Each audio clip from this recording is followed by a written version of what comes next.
الصلاة والسلام على المهيمن على رسله والخاتم على أوصيائه والشافع إليه والمكين لديه والمطاع في ملكوته الأحمد من الأوصاف الأبي القاسم محمد صلوات الله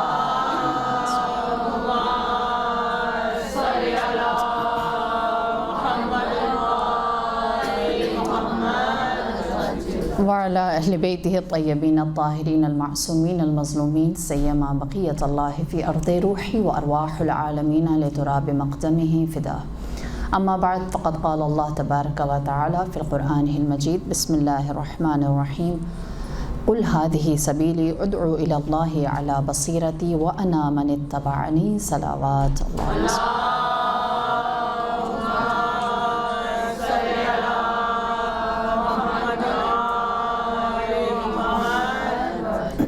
سورہ یوسف آیت نمبر 108، ارشاد رب العزہ: قل هذه سبیلی، اے نبی کہہ دیجئے کہ یہ میرا راستہ ہے، ادعو الی اللہ، جو اللہ کی جانب پکارتا ہے، کس چیز کے ساتھ؟ علی البصیرہ، بصیرت کے ساتھ۔ خداوند کریم علم کے ساتھ نہیں بلاتا، طاقت کے ساتھ نہیں بلاتا، حکمت کے ساتھ نہیں بلاتا۔ علم ہو، طاقت ہو، معرفت ہو، لیکن اس کے ساتھ بصیرت نہ ہو تو وہ تمام چیزیں ہیچ ہو جاتی ہیں۔ بس خدا کا جو راستہ ہے وہ بصیرت کا راستہ ہے، اور جو زمانہ میں اور آپ اس وقت 2020 میں گزار رہے ہیں، ہم جانتے ہیں کہ ہمارے 4 جوانب سے فتنے ہیں، ہے نا؟ اور فتنہ جو ہے، میں تھوڑا سا فتنے کو بھی ڈیفائن کروں کہ فتنے سے مراد یہ نہیں ہے کہ ہمارے سامنے شر آ گیا ہے، ہمارے سامنے باطل آ گیا۔ حق اور باطل کی جنگ کو فتنہ نہیں کہہ سکتے۔ کیسے ہو سکتا ہے کہ ہم یہ کہیں کہ جناب موسیٰ کا زمانہ فتنے کا زمانہ تھا، آپ کے سامنے فرعون آ گیا؟ فتنہ نہیں تھا۔ ہمارے لیے بات واضح ہے کہ موسیٰ برحق تھے اور فرعون خدائی کا دعویٰ کرنے والا تھا۔ تو کیسے ہو سکتا ہے کہ یہاں پر ہم کہیں کہ حق اور باطل کی شناخت مشکل ہے؟ بہت obvious ہے، فرعون خدائی کا دعویٰ کر رہا ہے، بے نقاب ہو گیا۔ اب انسان کے لیے ایک ہی راستہ رہ جاتا ہے کہ وہ حق کا ساتھ دے۔ فتنہ کیا ہوتا ہے کہ جب حق کے سامنے باطل حق کا چہرہ پہن کر آ جائے اور لوگوں کو یہ پتہ نہ ہو کہ ان میں سے حق کون ہے، ان میں سے باطل کون ہے۔ بس وہ فتنے کا زمانہ ہوتا ہے کہ جب ہمارے لیے یہ بات ہی واضح نہیں ہے، ہمیں پتہ ہی نہیں ہے کہ دوست کون، دشمن کون، اپنا کون، پرایا کون، حق کیا، باطل کیا۔ ایسے زمانے کو فتنے کا زمانہ کہا جاتا ہے۔ اور یہ روز اول سے دیکھیے، یہ بات ہمیں سمجھنے کی ضرورت ہے کہ ہم اس دورانیے میں نہیں ہیں جہاں پر ہم یہ کہیں کہ باطل یا شر اپنے سامنے اپنا واضح ایجنڈا لے کر آ رہا ہے۔ نہیں، وہ ایک زمانہ تھا جب حضرت موسیٰ کے سامنے فرعون آیا اور کہا انا ربکم الاعلیٰ، خدائی کا دعویٰ کیا۔ بات واضح ہو گئی تھی کہ ایک خدا کو ماننے والا ہے اور دوسرا جو ہے وہ خدا کا انکار کرنے والا ہے، رب موسیٰ کا انکار کرنے والا ہے، اور یہ فرعون ہے۔ اسی طرح حضرت ابراہیم کہتے تھے لا یحب العافلین، جو غروب کر جانے والے، ڈھل جانے والے، میں ان کو پسند نہیں کرتا، ان کی عبادت نہیں کر سکتا۔ اور دوسری جانب نمرود نے کیا کہا تھا؟ اس ابراہیم کے لیے آگ جلاؤ۔ 6 مہینے ابراہیم کے خلاف باقاعدہ مہم چلائی گئی۔ کس ابراہیم کے خلاف؟ جو اپنے معبود کے بارے میں یہ کہتا ہے کہ وہ کبھی بھی ڈھلنے والا، غروب ہونے والا، یا اس میں کوئی کمی نہیں آتی۔ اسی طرح ہم نے تاریخ میں کیا دیکھا کہ جب ابراہا نے چاہا کہ اللہ کے خلاف جنگ کرے تو اس نے خانہ خدا پر حملہ کیا اور کہا میں اس سے بڑا گھر بناؤں گا۔ ہاں، اپنے باطل یا اپنے فسق کو خود ہی آشکار کر دیا، اور اللہ نے فَأَرْسَلَ إِلَيْهِمْ طَيْرًا أَبَابِيلَ، واضح کیا کہ یہ باطل ہے اور میں حق ہوں۔ مکے والوں کے لیے یہ بات مشکل تھی سمجھنی کہ صحیح کون ہے اور غلط کون ہے۔ ابراہا اللہ کے گھر کو چیلنج کرے، شداد، اس نے کیا کہا؟ اللہ کی بہشت سے بہتر میں بہشت بناؤں گا۔ صریحاً آخرت اور عاقبت کے تصور کو ریجیکٹ کیا اور کہا میں خود اپنے لیے اس سے بہتر جگہ۔ یہ وہ لوگ تھے جو باطل تھے اور باطل کی صورت میں آئے. ہم اس دور میں نہیں جی رہے جہاں ہمارے سامنے فرعون آئے گا یا نمرود آئے گا یا شداد آئے گا یا ابرہا آئے گا اور اللہ کے شعار یا اللہ کے پیغام کے اوپر برملا حملہ آور ہوگا. ہم اس دور میں جی رہے ہیں جب خاتم المرسلین مدینے میں اللہم صلی علی محمد و علی محمد عجل فرجنا اجمعین.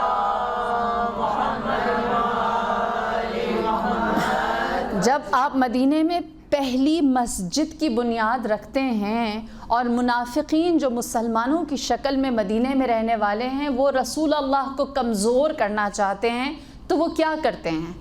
وہ مسجد قباء کے سامنے ایک اور مسجد بناتے ہیں, ایک اور مسجد تعمیر کی جاتی ہے.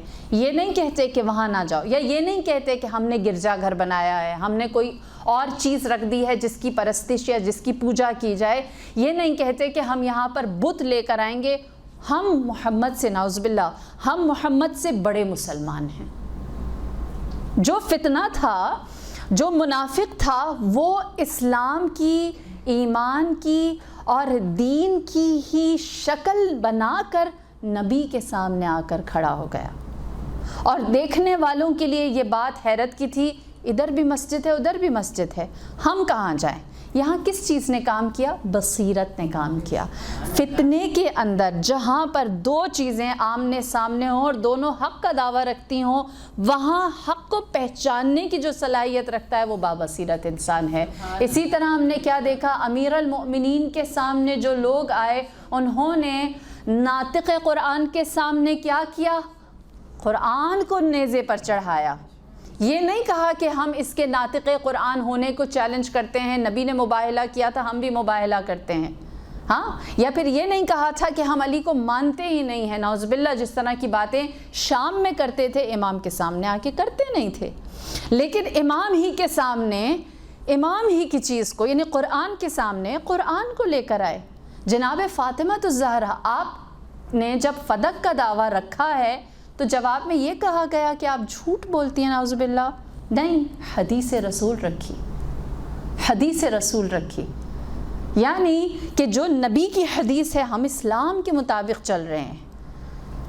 وہ ہستی جو میدان مباہلہ کی فاتحہ ہے نا, جس کی گواہی نے, جس کے ہونے نے, جس کی صداقت نے اسلام کو سرفراز کیا ہے, ان کے قول کے سامنے نبی کے قول کو کوئی کوٹ کرے, کوئی حدیث رکھے. حق کے سامنے حق کو رکھا گیا. یہاں تک کہ جب سید الشہداء نے خروج کا ارادہ کیا ہے, قیام کیا ہے, تو اس وقت بھی آپ کے سامنے احنف بن قیس جیسے جو آپ کی معرفت رکھتے تھے, آپ کو جانتے تھے, آپ کا مقام پہچانتے تھے. جانتے ہیں امام نے جس طرح جناب حبیب ابن مظاہر کو خط لکھا, احنف بن قیس کو بھی خط لکھا, اپنے پاس بلایا, اور احنف بن قیس نے کیا جواب دیا؟ قرآن کی آیت سنائی امام کو, یا حسین فاصبر ان وعد اللہ الحق, اے حسین صبر کیجیے, اللہ کا وعدہ سچا ہے. یعنی آپ سچ پر, حق پر ہوں گے تو آپ کو آپ کا مقام مل جائے گا. امام حسین کے سامنے, ان کے فیصلے کے سامنے قرآن کی آیت رکھی, یہ فتنہ ہے. ہاں, احنف بن قیس کا عمل ان کے ساتھ. ہم 2020 میں اس عمل کو تاریخ کے ان سارے دوراہوں پہ جہاں پر ایک حجت کے سامنے, حق کے مینارے کے سامنے لوگ باطل کو نہیں رکھتے, حق ہی کو رکھتے ہیں. اب ایسے مقام پر میرے اور آپ کے لیے ضروری ہے کہ ہم لوگ اپنی بصیرت کے ساتھ چلیں. تاریخ گواہ ہے کتنے لوگ ایسے تھے جن کے پاس علم تھا. دیکھیے, یاد رکھیے, علم نجات نہیں ہے. صرف ہر بات کا علم ہو جانا, اس کی انفارمیشن ہمارے مغز میں ہو, یہ نجات نہیں ہے. علم وہ ثمر آور ہے جو ہمیں بصیرت دے, جو ہمیں حکمت عنایت کرے, اور اس کے نتیجے میں ہم صحیح فیصلہ کر سکیں, ہم باطل کو پہچان سکیں. جس طرح بلعم باعورہ کتنا عالم ہے, اسم اعظم اس کے پاس ہے, اسم اعظم الہی کا علم اس کے پاس موجود ہے, وہ مستجاب الدعویٰ ہے, حضرت لوط کا نواسا ہے, اور ایسا شخص ہے کہ جب وہ دعا کرتا ہے تو اس کی دعا کبھی کبھی رد نہیں ہوتی. تاریخ کہتی ہے کہ فرعون کسی سے امپریس نہیں ہوتا تھا, بلعم باعورہ سے امپریس ہوتا تھا, اور جو بلعم باعورہ کہتا اس کو کنسیڈر کرتا تھا, اس کو نظر انداز نہیں کرتا. بس بلعم باعورہ اتنا علم، اسم اعظم کا علم ہونے کے باوجود، جب یہ بات یاد رکھیے، آج آپ سب جانتے ہیں چاروں طرف کیسی صورتحال ہے. شیعوں کے مقابلے میں کون ہے؟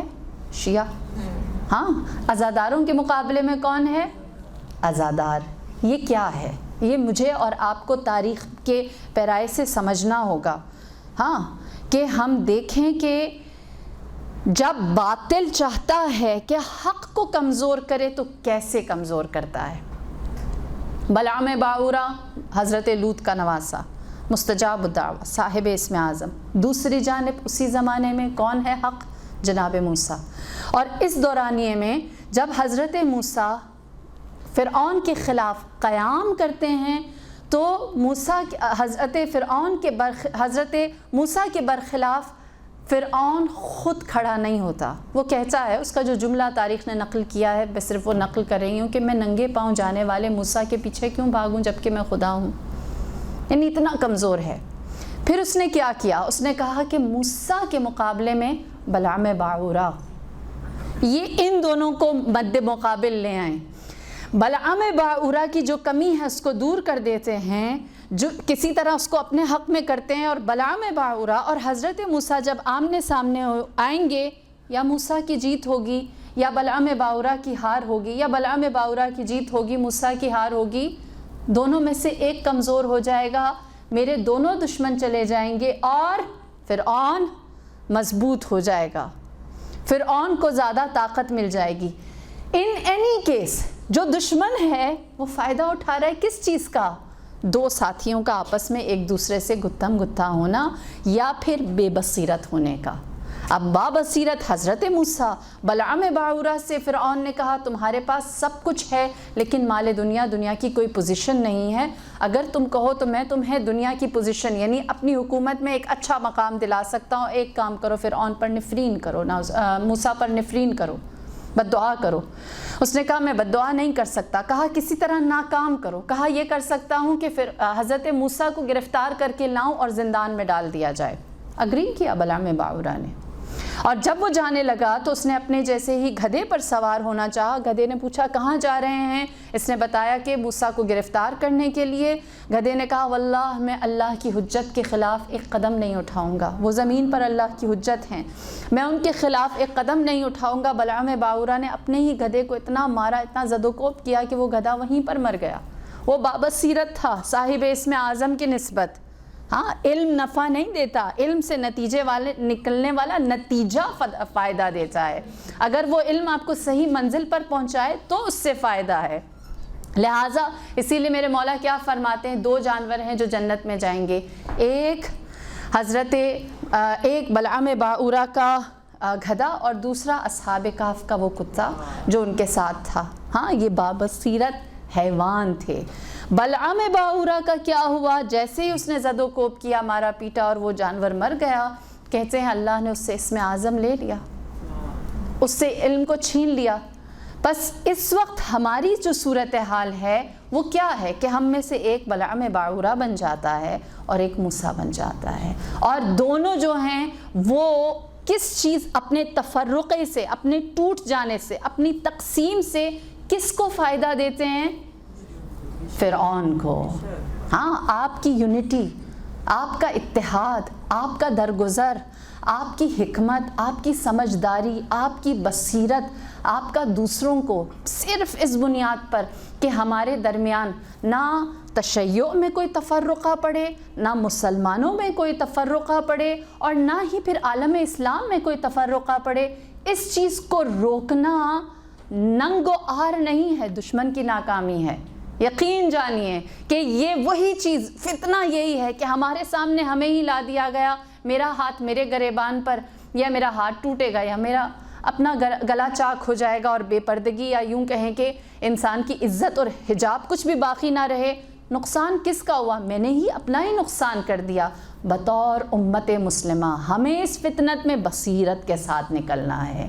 ہمیں اپنی اسٹرینتھ، اپنی یونٹی کے ساتھ، اپنے اتحاد کے ساتھ دشمن کو رسوا اور ناکام کرنا ہے. آج تشیع کو بدنام کرنے کی کوشش کی جاتی ہے تو ہم بدنام نہیں ہوں گے. ہم جانتے ہیں کہ ہمارے پاس سب سے بڑی طاقت کیا ہے، ہمارا وجود کس سب سے عظیم شعار یا تحریک کے ساتھ چل رہا ہے، ہم اس بصیرت کو لے کر چلیں گے تو یقیناً ہمارے لیے منزل آسان ہے۔ تاریخ گواہ ہے کہ صرف علم ہونا کافی نہیں، معرکہ سب سے بڑا جہاں پر دو افراد سامنے ایک دوسرے کے آئے، جنگ جمل۔ آج کل جنگ جمل کو جتنا سمجھنا ہمارے لیے ضروری ہے، کبھی اتنا نہیں تھا۔ ایک جانب کون ہیں؟ رسول کے داماد، دوسری جانب کون ہیں؟ رسول کی زوجہ۔ ایک رینڈم مسلمان، عام مسلمان کیا کرے؟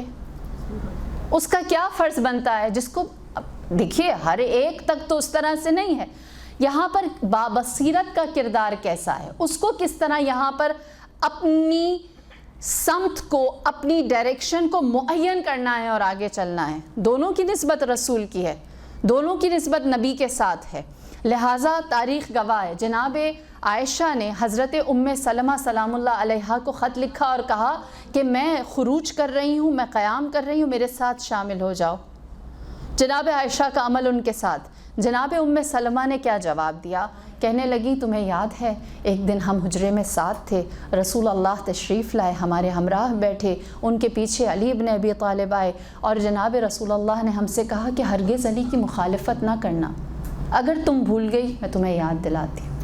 وہ خط آج بھی جنگ جمل کے باب میں آپ کوئی بھی کتاب اٹھائیں، اس میں کوئی اختلاف نہیں ہے۔ ہاں، وہ جناب ام سلمہ کا خط حضرت عائشہ کے لیے موجود ہے کہ علی سے اختلاف نہ کرنا، نبی نے کہا تھا تم بھی زوجہ میں بھی زوجہ۔ وہ میدان میں پہنچی، کس طرح پہنچی؟ دو کردار تھے، میں ان فیکٹس کی بات کروں گی جس میں شیعہ سنی کوئی اختلاف نہیں ہے۔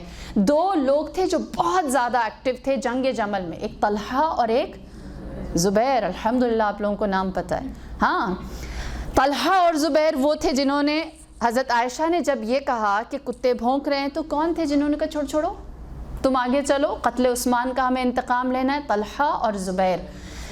امام جب میدان جمل میں پہنچے ہیں تو امام کے سامنے ایک لشکر تھا مسلمانوں کا، آپ نے اس لشکر میں کسی کو مخاطب نہیں کیا، زبیر کو مخاطب کیا، اور آپ نے زبیر سے کیا کہا؟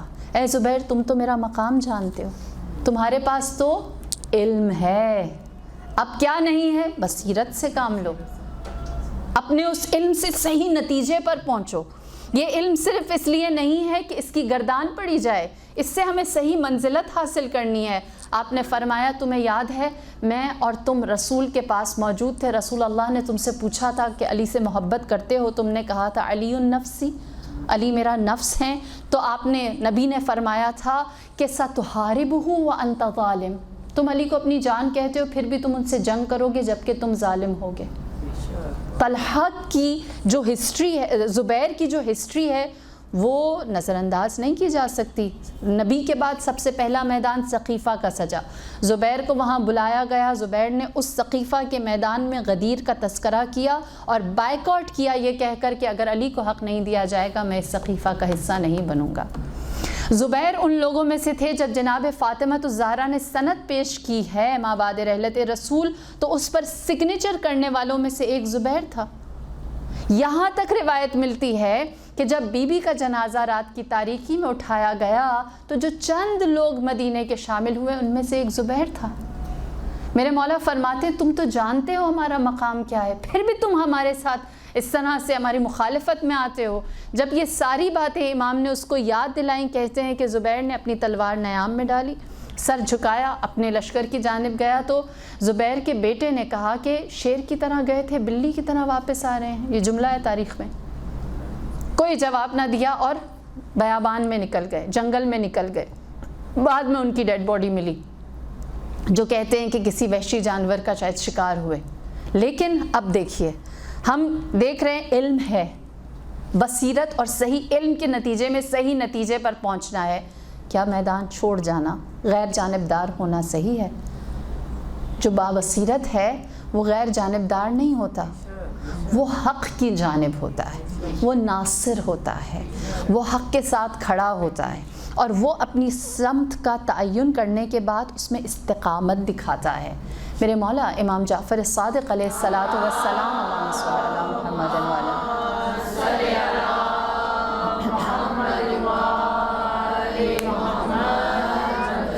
آپ کیا فرماتے ہیں؟ آپ فرماتے ہیں کہ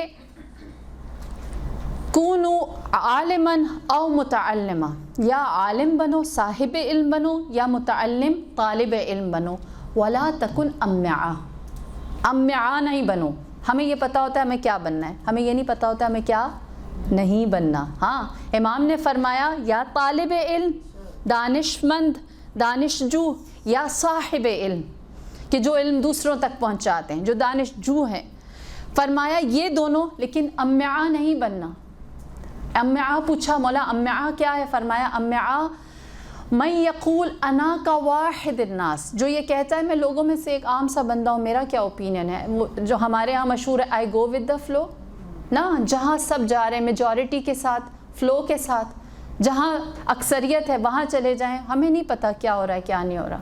ہم بے ضرر اور عافیت پسند لوگ ہیں، ہم کسی کو نقصان نہیں پہنچاتے اور نہ ہی ہم چاہتے ہیں کہ کوئی ہمیں نقصان پہنچائے۔ فرمایا امعا نہیں بننا، جو یہ کہے کہ جو چل رہا ہے وہی ہے، مجھے نہیں پتا، ہر طرف سب اس کو سپورٹ کریں تو ہم بھی کر لیتے ہیں، اکثریت غلط تو نہیں ہوگی۔ کیا ہے کہ جو بابصیرت ہے وہ کبھی بھی طلب کا راستہ نہیں چھوڑتا، وہ طالب علم رہتا ہے، یا پھر وہ صاحب علم ہوتا ہے اور ایک رائے پر رہتا ہے اور اس کے بعد وہ اپنی ڈائریکشن کو لیتا ہے۔ ابو زبیر نے کیا غلطی کی کہ انہوں نے غیر جانبداری کا راستہ اپنایا اور کہا نہ میں علی کے ساتھ نہ میں عائشہ کے ساتھ۔ ہمارے لیے کیا راستہ ہے کہ ہم دیکھ لیں کہ کون حق پر ہے اور اپنی بصیرت سے اس صحیح راستے کا انتخاب نصرت حق میں ہو، ہمارا قول نصرت حق میں ہو، ہمارے اقدامات جو معاشرتی طور پر ہوتے ہیں وہ حق کی ترویج کے لیے ہوں، اور پھر ہماری جو سیاسی بصیرت ہے وہ بھی باطل کو نظر انداز یا باطل کو کمزور کر رہی ہو۔ یہ پہلی چیز۔ دوسرا بابصیرت شخص جو عمل انجام دیتا ہے وہ یہ کہ وہ جو بھی اقدام کرنا ہو وہ بر وقت کرتا ہے۔ ہاں بابصیرت وقت کے گزرنے کا انتظار نہیں کرتا، جس طرح قصر فرعون میں جب حضرت موسیٰ کے سامنے جادوگروں نے اپنا جادو دکھایا اور حضرت موسیٰ نے اپنی عصا سے اپنا معجزہ دکھایا تو قصر فرعون میں جتنے جادوگر تھے وہ وہیں پر ایمان لے آئے، فوراً ایمان لے آئے، یہ کہتے ہوئے جو ہم نے کیا تھا وہ کرتب تھا، لیکن جو حضرت موسیٰ معجزہ دکھا رہے ہیں وہ بندوں کے بس سے باہر ہے، یہ آنکھوں کا دھوکہ نہیں ہے، یہ کوئی کرتب تماشا نہیں ہے، یہ کوئی بندہ نہیں کر سکتا، لہٰذا جو موسیٰ نے کیا ہم اس پر ایمان لے کر آتے ہیں۔ اور وہیں پر وہ جادوگر ایمان لے کر آئے۔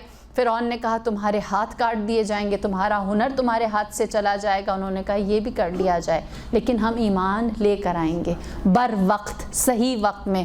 ہم کربلائی ہیں، ہمیں کربلا سے مثالیں زیادہ سمجھ میں آتی ہیں۔ میں حضرت موسیٰ کی قوم کی مثال اس لیے دیتی ہوں کیونکہ یہ سنت قرآن ہے۔ قرآن میں قوم بنی اسرائیل کا اتنا تذکرہ ہے اور ابھی ہم قوم بنی اسرائیل کے ہی پیچھے جا رہے ہیں، جو ہماری صورتحال ہے، ہم قرآن سے دوری جو ہے ہمیں اس جانب لے کر جا رہی ہے کہ ہمیں بار بار اس یاد دہانی کی ضرورت ہے۔ جتنا وقت گزرتا ہے، جتنے حالات کے تلاطم دیکھتے ہیں اتنا قرآن سمجھ میں آتا ہے نا۔ بس کربلا سے بھی مثال لینا بہت اچھی بات ہے۔ کربلا میں آپ جانتے ہیں کہ جب عبید اللہ ابن زیاد اس نے اپنی فتح حاصل کر لی اور زیادہ گھمنڈ میں آ گیا، اور جب سر سید الشہداء کو اس کے دربار میں لایا گیا تو اس نے وہاں پر ایک تقریر کی اور نعوذ باللہ امام کے حق میں ناسزا کہنا شروع کی۔ اس دربار میں بیٹھے ہوئے جناب عبید اللہ ابن عفیف، ان کے بارے میں کہا جاتا ہے کہ وہ نابینا صحابی تھے، جب انہوں نے سنا کہ عبید اللہ ابن زیاد ابن یعنی ابن زیاد کی جو آپ کے حسب نسب نہیں پتا تھا کہ ابن زیاد کس کا بیٹا ہے نا، عبید اللہ تو ابن زیاد کا بیٹا، ابن زیاد کا باپ کون ہے نہیں پتا، لہٰذا اس کی کیا حسب نسب کہ وہ اپنی ماں کا بیٹا ہے۔ اس لیے جناب عفیف کھڑے ہوئے، عبید اللہ ابن عفیف، اور انہوں نے کہا اے کذاب ابن کذاب، کیسے تیری جسارت ہوئی کہ تو کریم ابن کریم کے بارے میں ناسزا کہے۔ جو بابصیرت ہے وہ بر وقت ریاکٹ کرتا ہے، وہ وقت گزرنے کا انتظار نہیں کرتا۔ اس محفل میں جہاں پر سر سید الشہداء کے ساتھ ناسزا کیا جا رہا تھا، وہیں پر کھڑے ہو کر انہوں نے بات کی، وہیں پر ہی جو باطل ہے اس کو بے نقاب کیا۔ اور یہ اس بات کا اظہار، جس طرح رسول اللہ، آپ جانتے ہیں سب سے مشکل جگہ جناب رسول اللہ کے لیے کون سی تھی جہاں آپ نے تبلیغ کی؟ طائف، ہے نا، جس کے بارے میں خدا اللہ نے یہ کہا کہ ہم عذاب نازل کریں، اتنی تکلیف دی۔ جب آپ کو زد و کوب مارا پیٹا گیا تو آپ نے خدا کی درگاہ میں کوئی شکایت نہ رکھی، فرمایا یہ نادان ہے۔ جناب عروۃ ابن مسعود رسول کے پاس اسی وقت آئے اور فرمایا میں آپ کی نیابت میں تبلیغ کروں؟ بابصیرت اگر دربار ابن زیاد میں ہو تو ابن زیاد کو خاموش کراتا ہے، ہاں، کریم ابن کریم کے حق میں بولتا ہے، کذاب ابن کذاب کو بے نقاب کرتا ہے۔ اور اگر بابصیرت طائف میں موجود ہو تو رسول اللہ کی کمزوری کو نہیں دیکھتا، آپ کے نظریے، آپ کے ویژن، آپ کے مشن کی طاقت کو دیکھ کر کہتا ہے یہاں میں آپ کی جگہ کھڑا ہوں گا، طائف میں۔ عروۃ ابن مسعود، اسی لیے قرآن نے انہیں مؤمن آل یاسین کہہ کر یاد کیا ہے۔ لہٰذا جناب عروۃ ابن مسعود وہاں کھڑے ہوئے، رسول اللہ نے فرمایا مشکل کام ہے، اس نے کہا قبول ہے، لوگوں کے درمیان تبلیغ کروں گا۔ آپ نے جیسے ہی سب سے پہلی دعوت رکھی، روایت ہے کہ اس قدر آپ کو زد و کوب کیا گیا کہ آپ کی وہیں پر شہادت ہو گئی۔ جو بابصیرت ہے وہ وقت کے گزرنے کا انتظار نہیں کرتا، وہ صحیح وقت پر صحیح کام، صحیح اقدام کرتا ہے۔ یہ دوسری صفت۔ تیسری اور آخری صفت جو میں آج آپ کے سامنے بیان کروں گی کہ جو بابصیرت ہے وہ حق کی قیمت جانتا ہے، اور جب حق کی قیمت جانتا ہے تو اسے پوری جانفشانی کے ساتھ ادا کرتا ہے۔ قیمت جاننے کا مطلب کیا ہے؟ آپ جب کسی چیز کی قیمت ادا کرتے ہیں تو آپ کو پتہ ہوتا ہے کہ اس کا بدل مل رہا ہے، ہاں، اس کا عوض۔ کبھی بھی آپ 2 روپے دے کر 54 کی چیز نہیں لیں گے؟ آپ کیا کہیں گے؟ قیمت ہی نہیں ہے اس کی اتنی، جتنی ورتھ ہے اتنا ہی انسان پے کرتا ہے، اتنا ہی انسان ادا کرتا ہے۔ بابصیرت حق کے لیے کچھ بھی قربان کرتا ہے، کچھ بھی دیتا ہے۔ کیوں؟ اس کی بصیرت اسے بتاتی ہے کہ حق کی قیمت جو میرے پاس دار و ندار ہے اس سے بڑھ کر ہے۔ یہ بصیرت عطا کرتی ہے، یہ بصیرت یہ جذبہ دیتی ہے۔ اسی لیے ہم جانتے ہیں مدینہ میں آپ سب جانتے ہیں ابھی بھی عربوں میں دستور ہے نا 2-2 3-3 4-4 شادیوں کی، ہاں ابھی بھی کرتے ہیں، ایسا ہی ہے، ہم سب جانتے ہیں۔ اور پھر یہ بھی سب کو پتہ ہے، اگر آپ تھوڑا سا مدینہ کی تاریخ دیکھیں کہ ایسی بھی خواتین تھیں جن کے 7 بیٹے تھے، مدینہ میں 7 بیٹے تھے، 5 بیٹے تھے، 6 بیٹے تھے۔ کیوں ام البنین کو بیٹوں کی ماں کہا جاتا تھا؟ کیوں جناب ام البنین ہی ایسی تھی کہ جو بیٹوں کی وجہ سے پہچانی جاتی تھی؟ کیونکہ وہ 4 بیٹے ایسے تھے جن کو دیکھ کر ہر ماں حسرت تمنا کرتی تھی کہ کاش بیٹے ہوں تو ایسے ہوں، ہاں، اس طرح کی۔ اللہم صلی علی محمد۔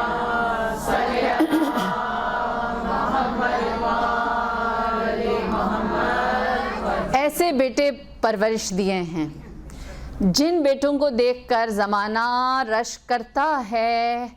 اس ماں نے اپنے وہ 4 بیٹے ایسے قربان کیے، حق کی قیمت ایسی ادا کی کہ جب مدینہ میں خبر شہادت آپ کے 4 بیٹوں کی خبر شہادت آئی ہے تو آپ نے کیا جواب دیا؟ مجھے بتاؤ میرے مولا کی خیر ہے؟ بتایا پہلا بیٹا کام آیا، بصیرت۔ میرا پہلا فرزند کام آیا، میرے مولا کی خیر ہے۔ یہاں تک کہ جب 4تھے بیٹے کی خبر آئی اور آپ سے کہا گیا کہ آپ کا ابوالفضل عباس بھی کام آ گیا تو آپ نے سوال کیا میں تم سے پوچھتی ہوں مجھے بتاؤ میرے مولا کی خیر ہے؟ تو جواب دیا گیا کہ وہ بھی راہ حق میں کام آ گئے۔ پھر ایک سوال جناب ام البنین کا جو آپ کے مرثیے کا بھی حصہ ہے، جو آپ جنت البقیع میں پڑھتی تھیں، کہ میرے عباس کے شانے کہاں تھے؟ کیا عباس سالم تھا جب حسین کو شہید کیا گیا؟ کیوں؟ مجھے بتائیں، ایک ماں کے لیے اپنی اولاد کو قربان کرنا آسان ہے؟ نہیں، لیکن بصیرت ایسی ہے، جانتی ہیں کہ جو سید الشہداء کا مقام، منزلت اور ان کی قدر و قیمت ہے وہ ان 4 بیٹوں سے زیادہ نہیں، وہ ان 4 بیٹوں سے کہیں درجہ بڑھ کر ہے۔ اسی لیے آپ بار بار اپنے محور پر رہتی ہیں کہ میں نے ان بیٹوں کو حسین کے لیے دیا تھا، اگر وہ حسین باقی ہے اور یہ کام آ گئے تو مقصد پورا ہو گیا۔ اسی طرح جناب خدیجۃ الکبریٰ، تاریخ گواہ ہے جناب خدیجۃ الکبریٰ کی ذات کے بارے میں ہمارے مولا نے کیا فرمایا؟ فرمایا کہ اگر تلوار علی بن ابی طالب اور مال خدیجۃ الکبریٰ نہ ہوتا تو اسلام کی کبھی بھی اشاعت نہ ہوتی۔ جناب خدیجۃ الکبریٰ سے پوچھا، کہا کہ آپ کا مال جو آپ نے اتنی محنت کے ساتھ جمع کیا ہے لٹا رہی ہیں، آپ اپنے مرد پر لٹا رہی ہیں۔ تو جناب خدیجہ نے کیا جواب دیا؟ آپ نے فرمایا میں مال دے نہیں رہی، میں اپنی محنت دے نہیں رہی، میں دارین لے رہی ہوں۔ جانتی ہیں کہ جو میں دے رہی ہوں وہ تھوڑا ہے اور اس کے بدلے جو حاصل ہو رہا ہے وہ دائمی ہے، وہ ابدی ہے۔ یہ بصیرت ہے جو انسان کو صحیح نتیجے پر لے کر آتی ہے، جو انسان اس حق کی قیمت ادا کرنے کے لیے تیار اور آمادہ رہتا ہے۔ اور جب یہ جان جائے کہ جو حق ہے اس کی قیمت ادا کرنے کے لیے مجھے کیا کچھ نہیں کرنا پڑے گا۔ تاریخ گواہ، مجھے بتائیے، ہم عام سے لوگ ہیں، ہمارے پاس کچھ بھی نہیں، ہمارا ایمان کیا، ہماری معرفت کیا، ہمارا علم کیا، ہمارے بھی مردوں کے سامنے اگر ہمیں کچھ کہا، کوئی نامحرم، کوئی آوارہ کچھ کہے تو ان کو کتنا طیش آتا ہے۔ بصیرت کیا ہے کہ سید الساجدین حق کی قیمت ادا کرنے کے لیے زینب جیسی پھپھی، ام کلثوم جیسی پھپھی، ان جیسی ہستیوں کو لے کر نامحرموں کے نرغے میں ہیں۔ یہ کیا ہے؟ جانتے ہیں کہ یہ حق کی قیمت ادا ہو رہی ہے۔ بصیرت ایسی ہے کہ وہ بصیرت تابع ہے، یاد رکھیں، وہ بصیرت تابع ہے، غیرت بھی اس کے تابع ہو جاتی ہے۔ غیرت امام زین العابدین بھی بصیرت کے مطابق اس کی اتباع میں اتنی بڑی آزمائش سے گزرتی ہے، کہیں چلنے سے انکار نہیں، کہیں جانے سے انکار نہیں، جہاں جاتے ہیں حق کا پیغام لے کر جاتے ہیں۔ تاریخ گواہ ہے کہ ان بیویوں کی وجہ سے کوفہ اور شام اور بہت سارے بلاد تک پیغام سید الشہداء پہنچا، یہاں تک کہ خولی نے یہ کہا کہ ان بیویوں کو ہم رسوا کرنے کے لیے لے کر جاتے، لیکن یہ جہاں پر بھی جاتی یہ فاتح بن کر داخل ہوتی، عزت و شرف کے ساتھ داخل ہوتی۔ لہٰذا جو جانتے ہیں کہ حق کی قیمت کیا ہے وہ اس کی قیمت کو ادا کرنے کے لیے بڑی سے بڑی آزمائش سے سرخرو گزرتے ہیں۔ آپ نے پورے حوادث کربلا سنے، کربلا کا سب سے زیادہ دشوار اور سب سے کٹھن لمحہ وہ جب آپ نے سید الشہداء نے چاروں جانب نظر کر کے اپنے ناصرین کو پکارا اور کوئی جواب نہ آیا، اور آپ نے جناب علی اصغر کو راہ خدا میں پیش کیا۔ عصر عاشور سب سے مشکل، اور میرے مولا اس وقت کیا فرماتے ہیں؟ الہی ہون لی الامر، فرماتے ہیں کہ پروردگار میرے لیے اس کام کو آسان کر دے، سہل کر دے۔ تصور کیجئے، جانتے ہیں حق کی قیمت یہ ہے، حق کی قیمت یہ ہے کہ اگر علی اصغر بھی، ناصرین تو جواب نہیں دیتے، وہ سب اپنی گردنیں کٹا کر سو گئے، علی اصغر بھی قربان ہو گئے، تو خدایا تیری رضا تک پہنچنے کے لیے میرے لیے اس فریضے کو بھی آسان کر دے، آسان کر دے۔ کس بنیاد پر آسانی اس مقام پر آپ کو نظر آتی ہے؟ کیونکہ جانتے ہیں کہ اسلام کی قیمت کیا ہے، اسلام کا مقام کیا ہے۔